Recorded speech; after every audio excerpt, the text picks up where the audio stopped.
ओम शांति। अव्यक्त महावाक्य है 6/7/69।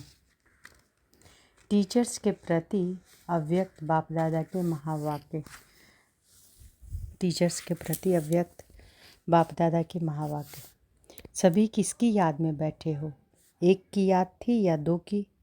जो एक की याद में थे वह हाथ उठाए, और जो दो की याद में थे वह भी हाथ उठाए। अब वो दो कौन? अव्यक्त वतनवासी या व्यक्त वतनवासी? बाबा पूछते हैं, अव्यक्त वतनवासी या व्यक्त वतनवासी? आप सब टीचर्स हैं ना। आपके पास कोई जिज्ञासु आवे तो उनको कौन सा ठिकाना देंगे? सबको टीचिंग क्या देंगे? आप टीचर्स हो ना। टीचर्स अपने टीचर का सो निकालते हैं। जिज्ञासु को जिस रीति परवरिश करेंगे और ठिकाना देंगे वह टीचर का सो निकलता है। अगर आप जिज्ञासु को आने से ही अव्यक्त वतन का ठिकाना देंगे, जो रास्ता कब देखा ही नहीं तो पहुँचेगा कैसे? पहले एड्रेस कौन दी जाती है? आप संग्रहालय में क्या समझाते हो? जिज्ञासु को क्या परिचय देते हो? उनको कौन सा रास्ता, कौन सा ठिकाना देते हो? बीज किसने बोया? बीज तो बीज ही है। वह बीज भल सड़ भी जाए तो भी समय पर कुछ न कुछ टालियाँ आदि निकलती रहती है। बरसात पड़ती है तो निकल आता है। आप बीज को भूल जाएंगे तो फिर रास्ता कैसे बताएंगे? बीज कौन सा है? टीचर्स को युक्ति युक्त बोलना चाहिए। छोटे बच्चे तो नहीं हो ना। छोटे बच्चों को पहले में से सिखलाया जाता है। आप तो सीख कर इतनी परवरिश लेकर यही इम्तिहान देने आए हो। पढ़ेंगे भी, साथ में इम्तिहान भी देंगे। दोनों कार्य इकट्ठे चलेंगे। आप अव्यक्त वतनवासी बना तो आप सबको भी अव्यक्त वतनवासी बनना है। आपने बाप अव्यक्त वतनवासी बना तो आप सबको भी अव्यक्त वतनवासी बनना है। वह किस सृष्टि पर खड़े होकर अव्यक्त बने? आपको कहाँ बनना है? साकार सृष्टि में। तो सृष्टि तो ऑलराउंड गोल है। सृष्टि में सारा झाड़ समाया हुआ है। तो बाबा क्या कह रहे हैं कि बाप अव्यक्त वतनवासी बना तो आप सबको भी अव्यक्त वतनवासी बनना है। वह किस सृष्टि पर खड़े होकर अव्यक्त बने? आपको कहाँ बनना है? साकार सृष्टि में। सृष्टि तो ऑलराउंड गोल है। सृष्टि में सारा झाड़ समाया हुआ है, परंतु सृष्टि का ठिकाना संगम है। संगम की बलिहारी है जिसने आप सबको यहाँ पहुँचाया है। आप अपने ठिकाने को भूल जाएंगे तो फिर क्या होगा? ठिकाना देने वाला ही भूल जाएगा। ठिकाना पक्का याद करो और बाप दादा की जो पढ़ाई मिली है उनको धारण करो। धारणा से धैर्यवत अंतर्मुख होंगे। उससे कलयुगी रावण राज्य को ख़त्म कर देंगे। तो अब पढ़ाई का समय और साथ साथ इम्तिहान देने का भी समय है। यह हुई एक बात। दूसरी बात, ज़रा ध्यान में रखो, इतना समय जो बाप दादा की गोद में पले और उसमें जो भी कुछ कर्तव्य किया, ऐसे भी है कोई ने लज्जा के मारे बाप दादा से छिपाया है। ऐसे नहीं बाप को पहचान कर सब बाप के आगे रखा है। नहीं, जो समझते हैं ऐसे भी भूल हुई है। जैसे कोई अपने दिल से भूल नहीं करते परंतु अलबेलाई से हो जाती है। तो वह सबको लिखना है। बाप दादा से जिन्होंने बात की इन्हों को भी लिखनी है सारी जन्म पत्री। यह अंत का समय है ना। 84 का हिसाब किताब यहाँ ही चुकतू होता है। सच्चाई और सफाई, अक्षर तो कहते हैं परंतु सच्चाई और सफाई से भी में भी अंतर है। उस अर्थ को नहीं समझा है। अब उसकी गहराई में जाकर सारा लिखना है। अव्यक्त वतन से बाप दादा बच्चों की सर्विस करने और साफ बनाने लिए आए हैं। अव्यक्त वतन से बाप दादा बच्चों की सर्विस करने और साफ बनाने लिए आए हैं। बाप सेवा करते हैं। बाप सब बच्चों को शुरू से लेकर अंत तक, बाप सेवक है, सेवा करने लिए सदैव तैयार है। बाप को कितना फ़क्र रहता है कि हमारे बच्चे सिरमौर हैं, आँखों के सितारे हैं, जिन्हों के लिए स्वर्ग स्थापन हो रहा है, उस स्वर्ग के वासी बनाने के लिए तैयार कर रहे हैं। जो समझते हैं कि हम लक्ष्मी नारायण बनेंगे, इतना लक्ष्य पकड़कर फिर भी गफलत करते रहते हैं। इसलिए बाप दादा फिर भी सेवा करने आए हैं। अंतमति सुगति, समय नहीं है, समय बहुत नज़दीक आने वाला है। आप शेरनी शक्तियों को भुजाएं तैयार करनी है, तब तो दुश्मन से लड़ सकेंगे। अगर अपने में फेथ नहीं, बाप दादा का पूरा परिचय नहीं तो न शक्ति से न बन सकेंगे, न वह शक्ति पाने के अलंकार आएंगे। अगर शक्ति अपने में धारण की तो फिर आने वालों को भी पूरा ठिकाना मिलेगा और वे सब शक्ति सेना में दाखिल हो जाएंगे। तो अपने को सच्चा जेवर बनाने के लिए सब खामियां निकाल स्वच्छ बनना है। सोना कितने किस्म का होता है, कोई 9 कैरेट, कोई 12। प्योर तो प्योर ही है। कैरेट अक्षर निकल कर जाना चाहिए। अपने को करेक्ट करना है। अब करेक्शन करने का समय मिला है, यह बात अच्छी रीति ध्यान में रखना।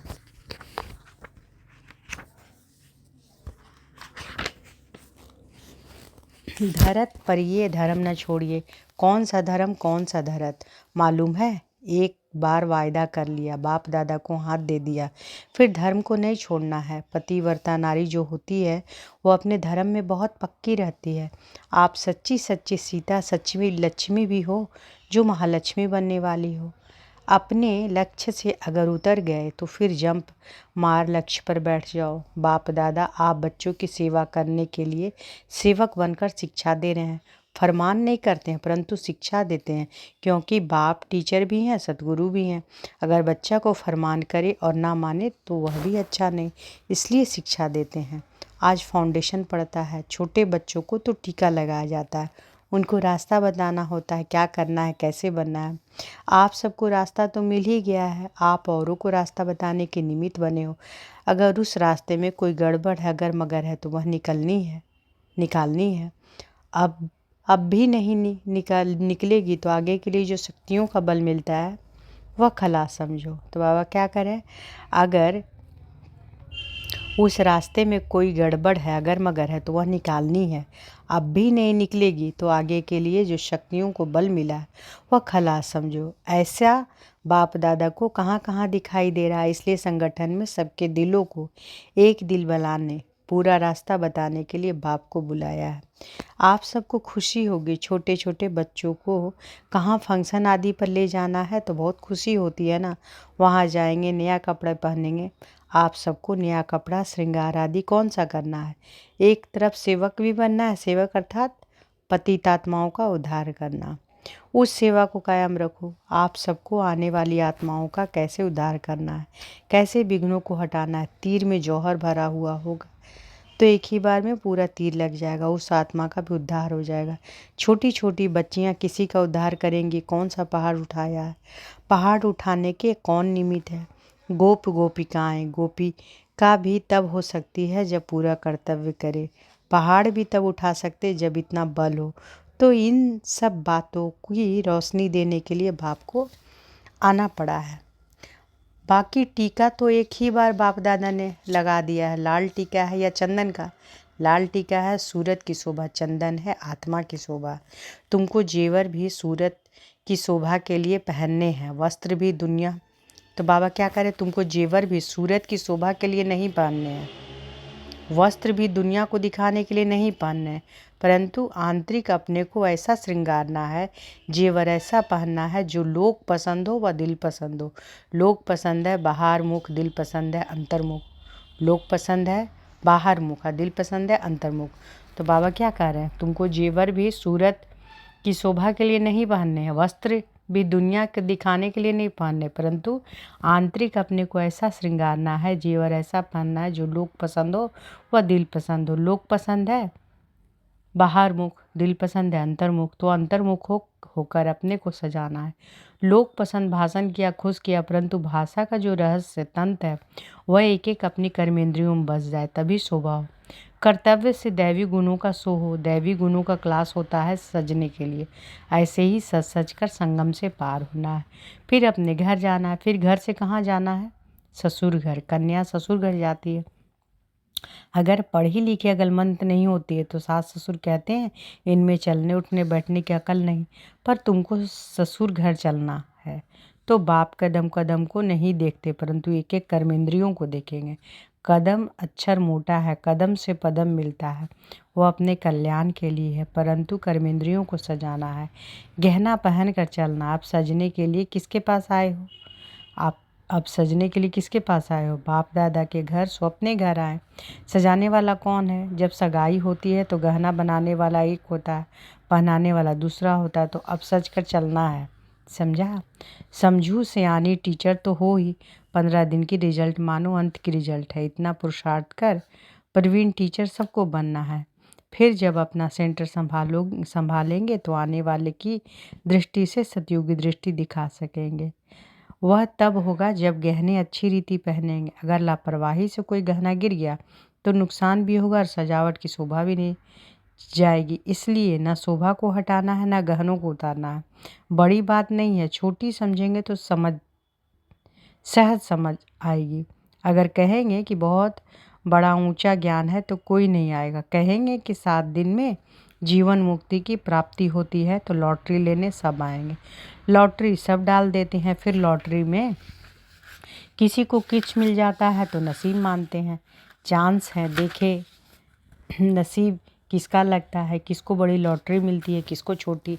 पेपर लास्ट में होगा, 3 नंबर निकलेंगे। जितना जो पुरुषार्थ करेंगे उतना नंबर मिलेगा। नसीब को बनाना खुद के हाथ में है। तो अब की इंतज़ार में नहीं रहना, इंतज़ाम करते रहना। अच्छा, बहुत कुछ खजाना मिला, अब उसको अपने पास जमा करो और गौ मिसल उगारना है। तो बाबा क्या कह रहे हैं कि बहुत खजाना मिला, अब उसको अपने पास जमा करो और गौ मिशल उगारना है। उगारना यानी मतलब जैसे मनन करना है, चिंतन करना है। आप सब गायें भी हो, गोपियाँ भी हो। गाय लोग कैसे खाना खा के उगारता है, वही बाबा कह रहे हैं। तो बाबा कहते हैं आप सब गायें भी हो, गोपियाँ भी हो। पहाड़ को कैसे उठाना है, गौ बन कैसे उगारना है, यह कर्तव्य इस भट्ठी में करना है। बहु रूप धारण कर बहु कर्तव्य बजाना है। भट्ठी के अंदर सब अनुभव करना है। जितना पुरुषार्थ करेंगे उतनी रिजल्ट निकलेगी। संपूर्ण अवस्था को प्राप्त करने का लक्ष्य क्या है, साधन क्या है, उसको जानना है। साधन मिल जाएंगे तो लक्ष्य को पकड़ लेंगे। रत्नों की भी परख चाहिए ना, पूरी वैल्यू रखनी है। जेवर की वैल्यू ज्वाहरी से परख सकेगा। जिनको परख नहीं उनके पास वैल्यू नहीं। परख तब होगी जब जेवर पर पॉलिश हो, चमक हो, तब वैल्यू भी होगी और पहचानने वाले पहचान लेंगे। चमकदार नहीं होगा तो खरीद कौन करेंगे, समझेंगे पता नहीं सच्चा है या झूठा जेवर है। पैसा भी देंगे, जेवर भी काम का ना हो, इससे क्या फ़ायदा। तो आप सबकी पूरी सजावट हो जाएगी, खरीदार भी निकलेंगे और आप वतनवासी बनते जाएंगे। तो बाप अव्यक्त वतनवासी बना तो आप सबको भी अव्यक्त वतनवासी बनना है। वह किस सृष्टि में खड़े होकर अव्यक्त बने, आपको कहाँ बनना है, साकार सृष्टि में। सृष्टि तो ऑलराउंड गोल है। सृष्टि में सारा झाड़ समाया हो, परंतु सृष्टि का ठिकाना संगम है। संगम की बलिहारी है जिसने आप सबको यहाँ पहुँचाया। आप अपने ठिकानों को भूल जाएंगे तो फिर क्या होगा, ठिकाना देने वाला ही भूल जाएगा। ठिकाना पक्का याद करो और बाप दादा की जो पढ़ाई है उनको धारण करो। धारणा से धैर्यवत अंतर्मुख होंगे। अच्छा, ओम शांति।